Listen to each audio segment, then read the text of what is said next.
우리 하나님의 말씀을 찾아보겠습니다. 누가복음 18장 9절에서 14절 말씀입니다. 또 자기를 의롭다고 믿고 다른 사람을 멸시하는 자들에게 이 비유로 말씀하시되, 두 사람이 기도하러 성전에 올라가니 하나는 바리새인이요 하나는 세리라. 바리새인은 서서 따로 기도하여 이르되, 하나님이여, 나는 다른 사람들 곧 토셋, 불의, 간음을 하는 자들과 같지 아니하고 이 세리와도 같지 아니함을 감사하나이다. 나는 일에 2번씩 금식하고 또 소득의 11조를 드리나이다 하고, 세리는 멀리 서서 감히 눈을 들어 하늘을 쳐다보지도 못하고 다만 가슴을 치며 이르되, 하나님이여 불쌍히 여기소서, 나는 죄인이로소이다 하였느니라. 내가 너희에게 이르노니 이에 저 바리새인이 아니고 이 사람이 의롭다 하심을 받고 그의 집으로 내려갔느니라. 무릇 자기를 높이는 자는 낮아지고 자기를 낮추는 자는 높아지리라 하시니라. 아멘. 천국에 가면 세 가지 사실에 놀란다, 그런 재미있는 이야기가 있더라고요. 제일 먼저는 내가 천국에 와 있다는 것이 너무나 놀라는 거예요. 나 같은 사람이 어떻게 천국에 왔어? 하나님을 믿고 하나님의 은혜로 내가 천국에 왔구나, 이 사실에 놀란다고 그래요. 두 번째는 천국에 올 수 없을 것 같은 사람이 천국에 와 있다는 사실에 깜짝 놀란답니다. 아니, 저 사람들은 천국에 올 수 없을 것 같은데 하나님의 은혜로 그 천국에 와 있다는 걸 보며 그게 놀란다는 거죠. 또 하나는 천국에 갈 것이라고 늘 믿었던 사람들이 그 천국에 오지 못했다는 사실에 그렇게 놀란다는 이야기가 있습니다. 우리가 보기에는 좋은 사람, 경건한 사람 그렇게 보이지만 우리가 보는 것과 하나님이 보는 것은 다를 수 있다는 것입니다. 많은 사람들이 보는 그 시장에서 긴 옷을 끌면서 오랫동안 기도하면 모두가 그 사람을 보고 뭐라고 생각하겠습니까? 참 경건하다, 참 믿음이 좋다, 그렇게 생각하지 않겠습니까? 근데 중요한 것은 사람의 생각이 아니에요. 사람의 생각이 아니라 하나님이 어떻게 생각하느냐가 참으로 중요합니다. 사람들은 다 경건하다고 생각했지만 바리새인을 보고 예수님은 어떻게 말씀하셨어요? 마태복음 23장에 보면 화 있을진저라는 표현을 반복하면서 그들에게 말씀하셨습니다. 독사의 자식들아, 그렇게 아주 강하게 호되게 책망까지 하셨습니다. 이것은 어떤 한 사람의 믿음과 경건은 사람의 눈과 사람의 잣대로 판단할 수 없다는 것을 말하지 않습니까? 날마다 호화롭게 잔치를 벌였던 한 부자가 있었습니다. 그러나 그는 자기 집 대문 앞에 늘 구걸하는 나사로라는 거지에게 자비를 베풀지 않았던 사람입니다. 그가 어느 날 죽었습니다. 그는 죽으면서 눈을 감으며 내가 눈을 감았다가 눈을 뜨면 그 좋은 나라, 그 천국에서 내가 눈을 뜨지 않을까 기대하고 눈을 떴는데 그는 자기가 기대한 천국이 아니라 지옥에 떨어지고 말았습니다. 얼마나 당황스럽고 고통스러웠는지 나사로를 세상으로 보내서 믿지 않는 내 형제들 5사람인데 그 사람들에게 좀 복음을 전해달라고 사정하는 그런 고통스러운 절규를 그가 하는 것을 우리가 성경에 통해서 보게 됩니다. 히브리서 9장 27절 보면 사람은 한 번 죽게 되어 있는데 그 후에는 다 하나님 앞에 심판을 받게 되었다고 말합니다. 우리 모두는 부인하고 싶지만 하나님 앞에 다 서서 우리가 살아왔던 삶에 대해서 평가받는 시간이 있다는 것을 기억하셔야 됩니다. 한 번 주어진 인생 어떻게 살아야 될까요? 어떻게 믿어야 될까요? 어떻게 기도해야 할까요? 어떻게 살아야 할까요? 섬겨야 할까요? 오늘 성전에서 기도하는 두 사람의 예를 들고 예수님이 비유로 말씀하신 이 말씀을 통해서 우리가 이 질문 앞에 대답을 얻는 귀한 시간이 되기를 간절히 바랍니다. 9절 말씀에 보니까 예수님께서 자기를 의롭다고 믿고 다른 사람을 멸시하는 자들에게 이 비유의 말씀을 하셨다, 그렇게 기록이 되어 있습니다. 본문에 나오는 두 사람은 한 사람은 바리새인이고 한 사람은 세리였다 그러고 두 사람 다 성전에서 기도하고 있다는 것을 보니까 예수님께서 이 비유를 들려주실 때는 말씀을 듣는 대상이 믿지 않는 사람이 아니라는 거예요. 나름대로 나는 하나님을 믿는다라고 하는 사람을 대상으로 이 비유의 말씀을 하고 계신다는 것입니다.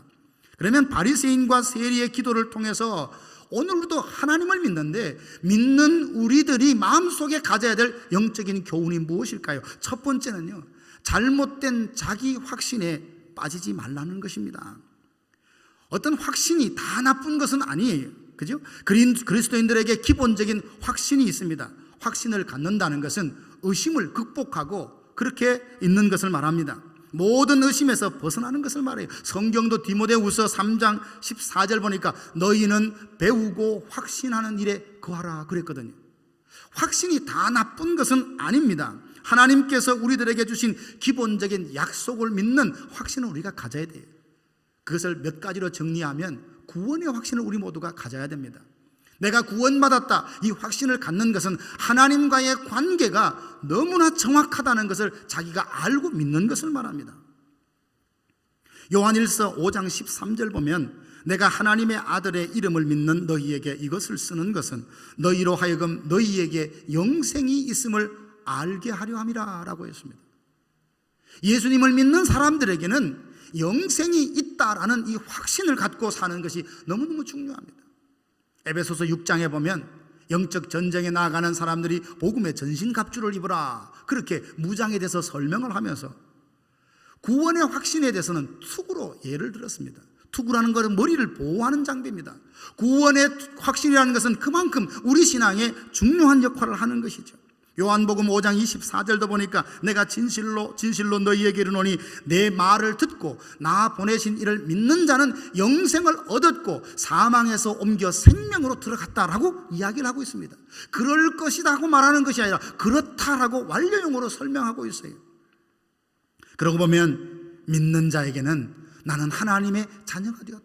허물과 죄로 죽었던 내가 예수 그리스도의 십자가의 보혈의 공로를 믿음으로 말미암아 하나님의 자녀가 되었다. 이 확신이 신앙생활에 얼마나 중요한지 몰라요. 이런 확신은 저와 여러분들이 가져야 합니다. 뿐만 아니라 기도 응답의 확신이 필요합니다. 성경에 보면 기도하면 응답해 주신다는 약속의 말씀이 얼마나 많이 있는지 모릅니다. 요한복음 16장 24절 보니까 지금까지는 너희가 내 이름으로 구하지 아니하였으나 구하라 그리하면 주시리니 너희 마음에 기쁨이 충만하게 될 것이다 라고 예수님이 약속해 주셨습니다. 마가복음 11장 24절 보니까 무엇이든지 기도하고 구한 것은 받은 줄로 믿으라 그리하면 너희에게 그대로 되리라 라고 하셨어요. 역대하 7장 14절 보면 만일 내 백성이 스스로 낮추고 기도하며 나를 찾고 악한 길에서 돌아서면 내가 하늘에서 듣고 그들의 죄를 용서하며 그들의 땅을 다시 축복하겠다고 약속해 주셨습니다.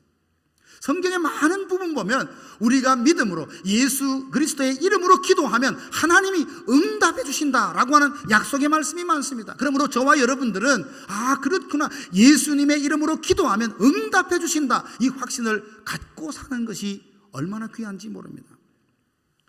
우리는 또 연약해서 유혹에 자꾸 흔들려요. 곤경에 빠집니다. 그렇다 할지라도 궁극적으로는 우리는 승리하게 되어 있습니다. 승리가 보장된 삶을 살아가고 있는 것입니다. 중간에는 이런 일 저런 일 넘어지고 흔들리고 미끄러질 수도 있지만 궁극적으로는 내 하나님이 우리의 구원을 완성하고 성취해 되신다라는 이 믿음을 우리가 가질 필요가 있어요.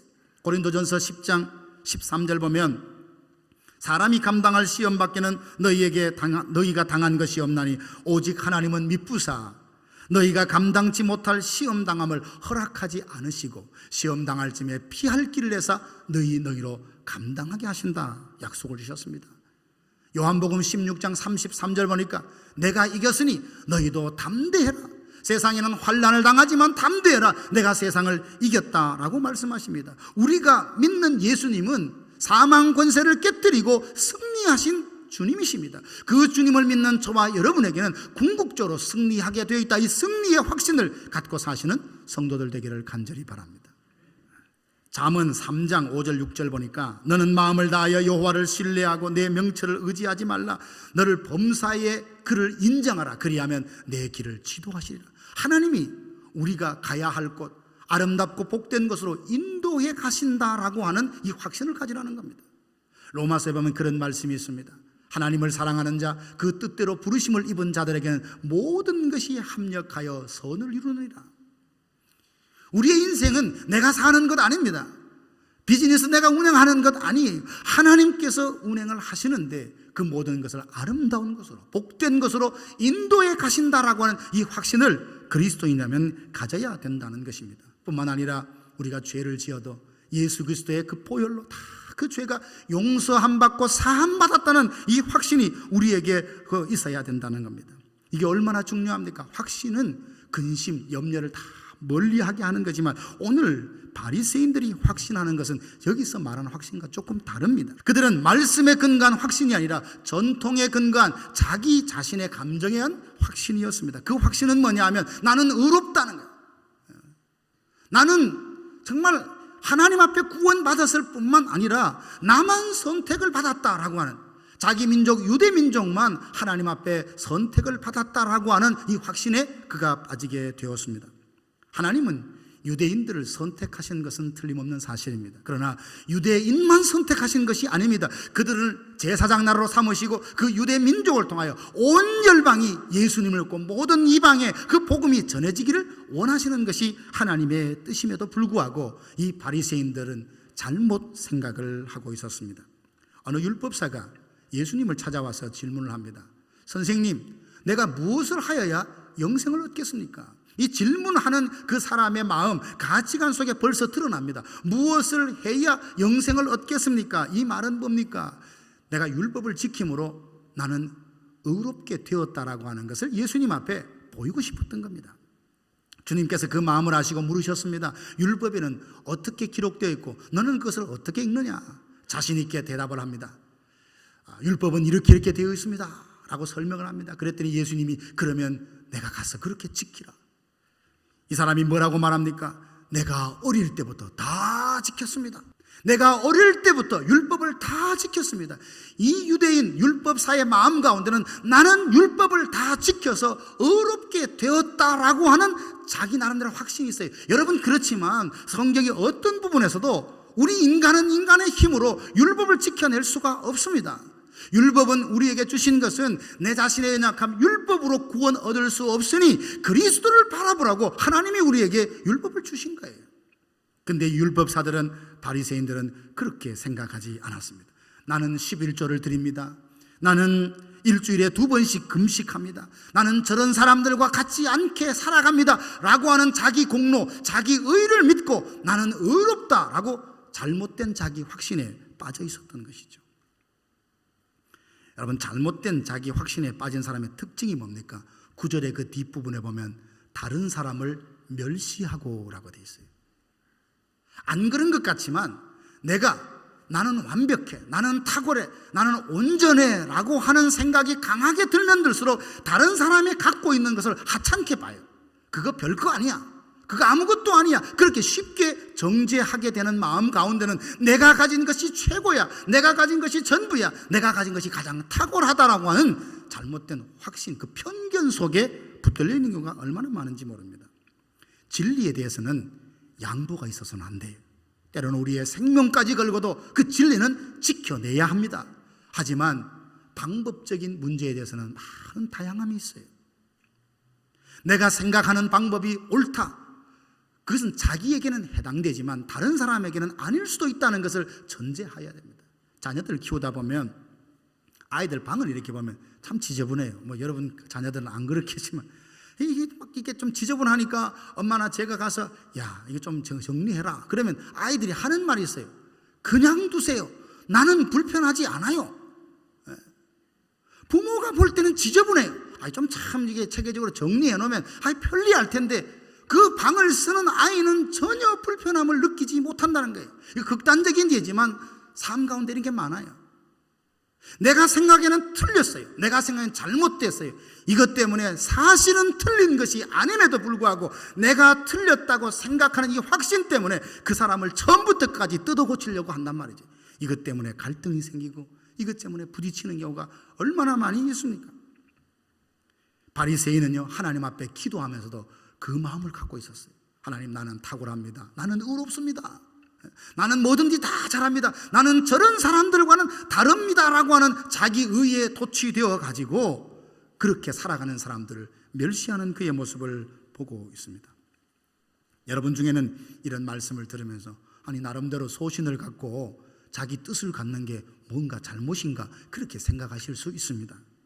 어떤 일에 대하여 의견을 갖는 것을 제가 잘못이라고 하는 것이 아니라 잘못된 지식, 잘못된 정보에 근거해서 그것이 절대적인 진리라고 자기 혼자만 믿는 이런 부분들이 참 무섭다는 것입니다. 이단에 빠진 사람들을 한번 보십시오.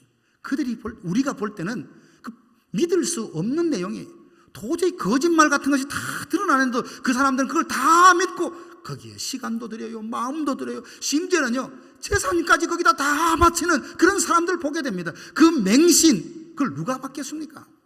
그는 자기 나름대로 확신이 있어요. 나는 여기 가면 구원을 받는다, 나는 여기 가면 영생을 얻는다 하지만 사실은 거기서는 구원이 없는 거예요. 이런 차이입니다. 바리새인이 바로 이런 맹신, 이런 잘못된 확신 가운데 붙들려 있었다는 것입니다. 사랑하는 성도 여러분, 다시 말씀드리지만 진리에 대해서는 우리가 고수해야 돼요. 생명을 걸고라도 지켜야 됩니다. 그러나 방법적인 면에서는 다양하다는 거예요.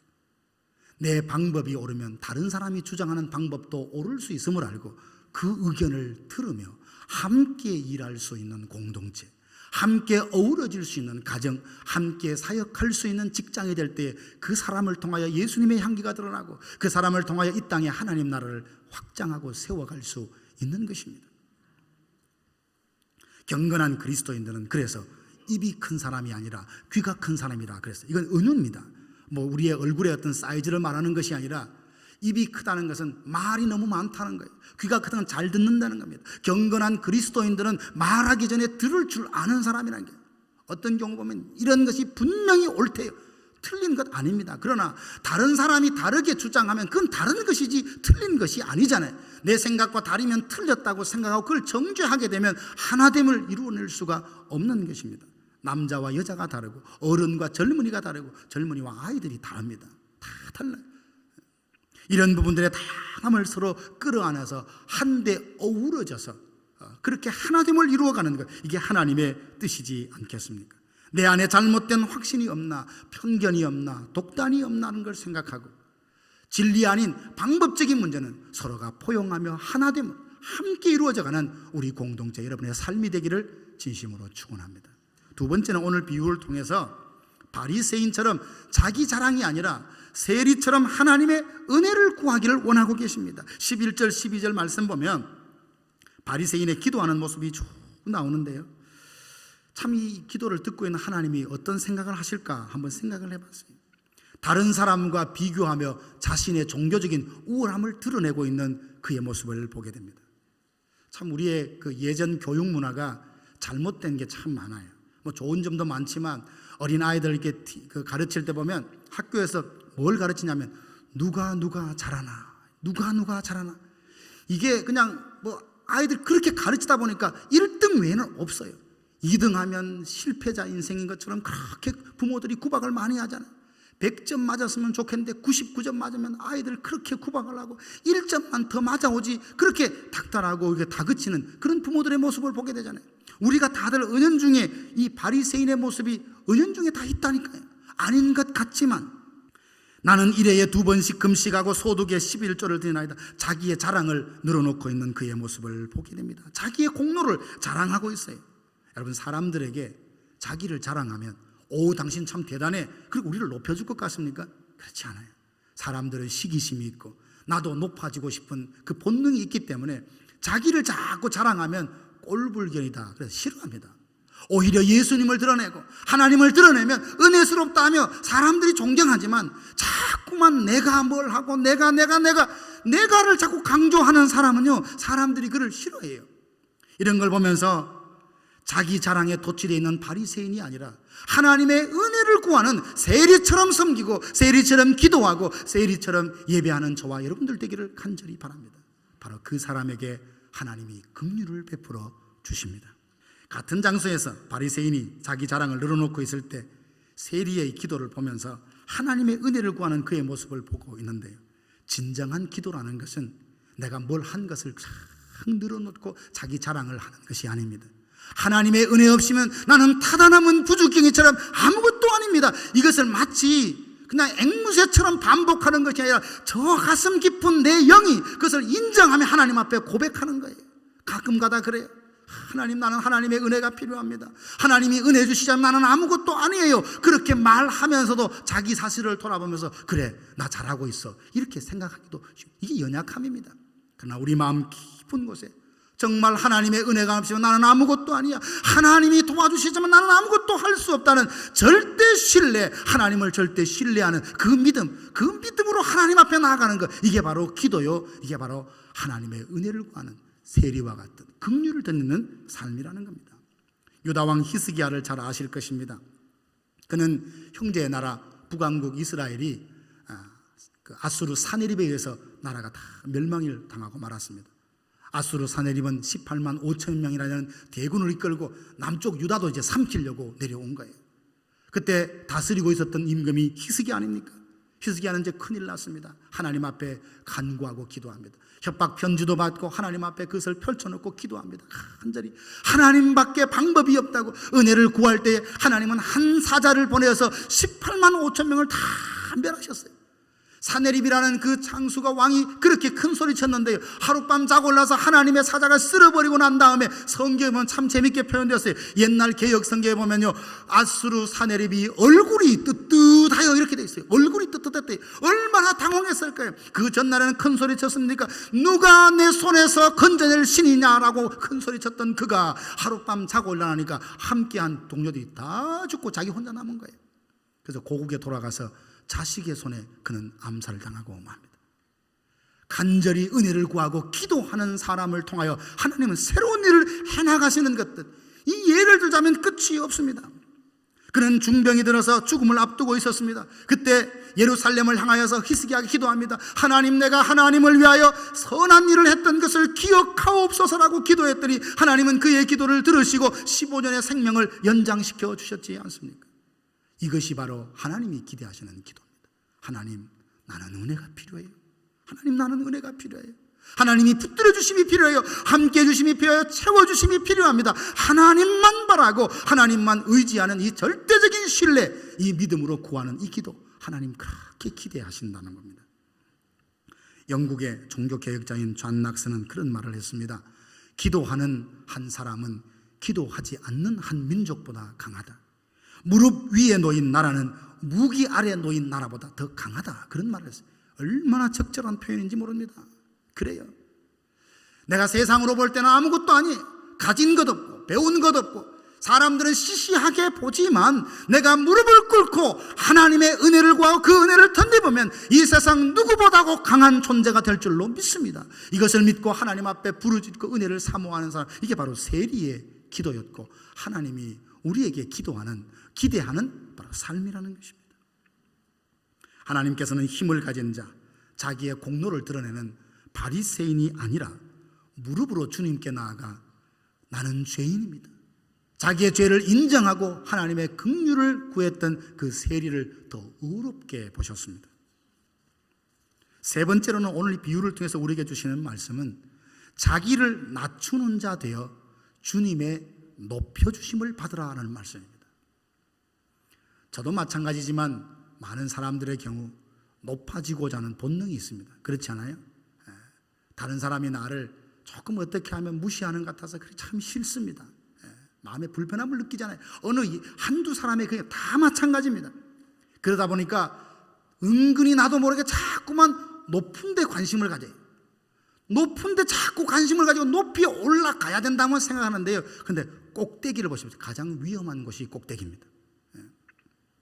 14절 보니까 저 바리새인이 아니고 이 사람이 의롭다 하심을 받고 그의 집으로 내려갔느니라. 무릇 자기를 높이는 자는 낮아지고 자기를 낮추는 자는 높아지다. 이 비유의 결론, 이 비유의 마지막에 예수님께서 하시는 말씀이 뭐냐면, 왜 이런 비유를 우리에게 주시느냐라고 하면 자기를 낮추라는 거예요. 그러면 하나님, 나는 그러면 계속 낮아 있어야 됩니까? 주님이 말씀합니다. 너를 낮추면 내 손으로 너를 높이리라 라고 하십니다. 이게 진짜 높아짐이에요. 내가 내 스스로 높은 자리를 탐하고 오르면 그 자리는 위태롭습니다. 여러분, 옛날의 역사 가운데 그 정치하는 사람들 한번 보십시오. 부정한 방법으로, 잘못된 방법으로 쿠데타를 통해서 그 왕자를 빼앗고 나면요, 불안하기 짝이 없는 거예요. 왜 그래요?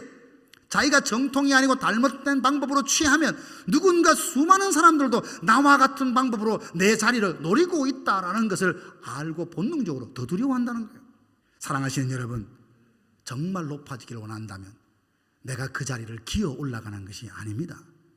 예수님처럼 나를 낮추고 겸손하면 그 전능하신 하나님의 손이 우리를 높이십니다.